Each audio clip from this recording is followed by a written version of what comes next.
Assalamualaikum warahmatullahi wabarakatuh. Halo semuanya, izinkan kami mempresentasikan hasil kerja kelompok kami mengenai tugas hukum komunikasi Miss Reka Ayu Hapsari menyangkut hal analisis kasus tuduhan penistaan agama oleh Basuki Cahayapurnama.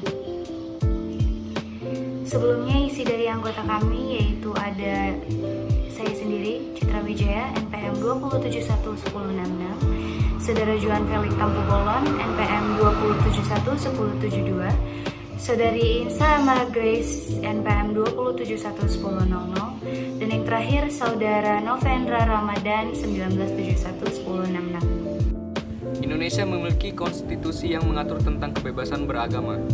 Kebebasan beragama di Indonesia dapat dilihat dari Undang-Undang Dasar Negara Republik Indonesia tahun 1945, Pasal 28B, Ayat 1 dan 2, serta Pasal 29 Ayat 1 dan 2. Pasal 28E, setiap orang bebas memeluk agama dan beribadat menurut agamanya, memilih pendidikan dan pengajaran, memilih pekerjaan, memilih kewarganegaraan, memilih tempat tinggal di wilayah negara dan meninggalkannya, serta berhak kembali.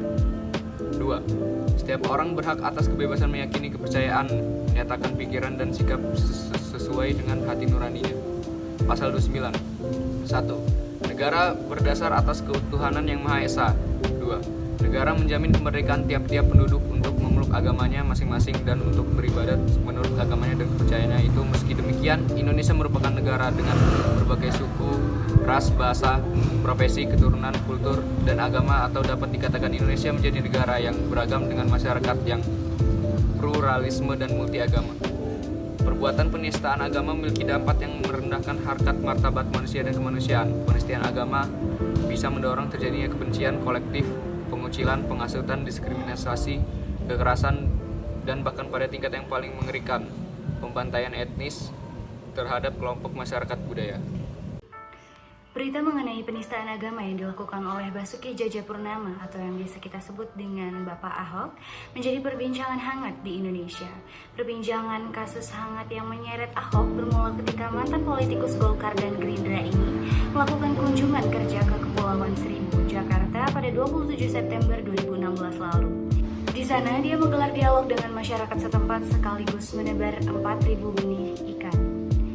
Dalam video resmi pemerintah Provinsi DKI Jakarta melalui akun YouTube-nya, Ahok meminta warga tidak khawatir terhadap kebijakan yang diambil pemerintahnya jika dia tidak terpilih lagi. Namun Bapak Ahok menyisipkan surat Al-Maidah ayat 51. Rupanya kalimat yang disampaikan sangat menuai polemik. Sebuah media online bernama Media NKRI menyebarkan video tersebut melalui media sosial. Hal itu juga memantik semua perhatian warganet. Sementara itu, Majelis Ulama Indonesia MUI menyatakan video Ahok yang menyinggung surat Al-Maidah ayat 51 saat berbicara di Kepulauan Seribu adalah sebuah penistaan agama.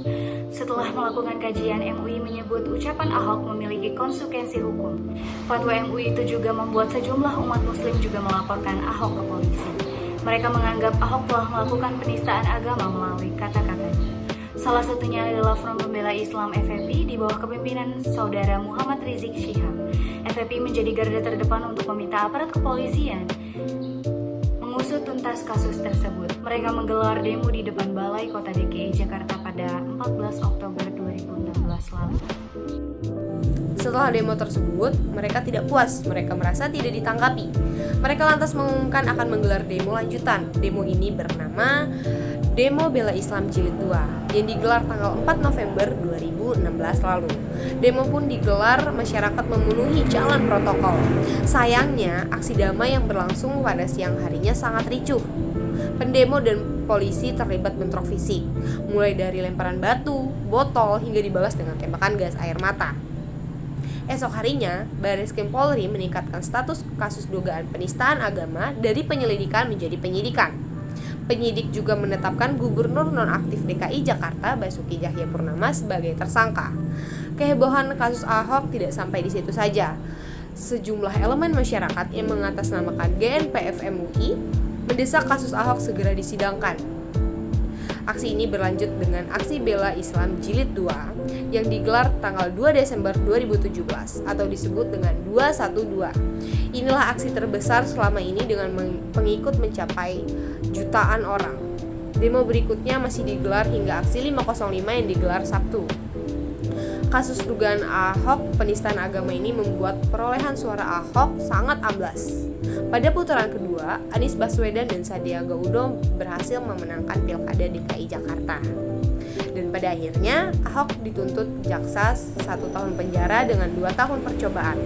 Terbukti secara sah melakukan tindakan pidana penodaan agama penjara 2 tahun, kata Dwi Arso pada hari Selasa. Selanjutnya kesimpulan akan dibacakan oleh Juan Felix.